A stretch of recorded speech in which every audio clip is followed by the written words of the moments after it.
Dylan McDonnell lives in Salt Lake City, Utah. He's a curious guy, an amateur brewer, and has a master's degree in Middle Eastern studies. And it's possible that with the help of a few collaborators, Dylan has made something that no other human has made for hundreds of years.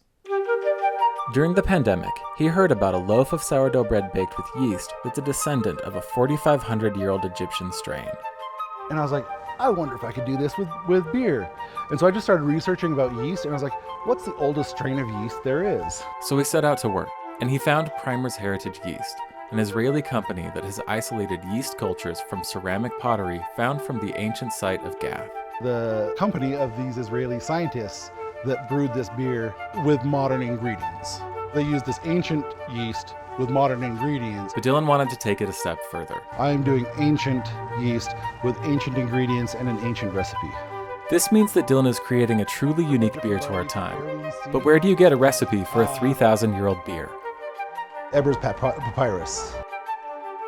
It has like 800 recipes, and some of them are really weird. Some of them are like, add the liver of a dog, and so I isolated all those recipes, and there's about 75 of those, and I took the top 10 ingredients.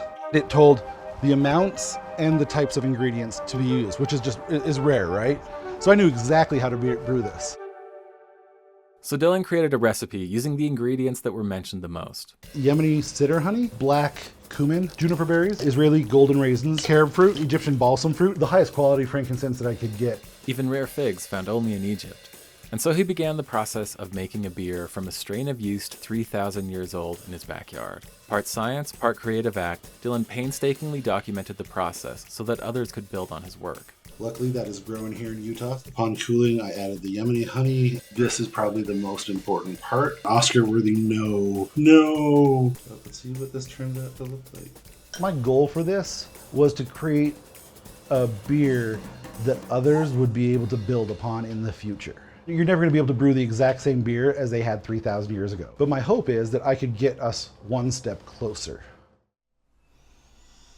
It smells like a sour. It definitely smells like a sour beer.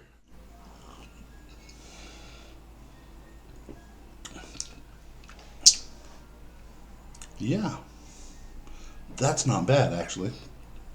I'd buy that from the store. I wouldn't pay this much to make it again. In the middle of me brewing, I remember looking up at the sun and just going, 3,000 years ago, somebody else was doing this. Like, that's so cool. Connection that you have, that you want to give people this human experience and let them feel like they are a part of the past.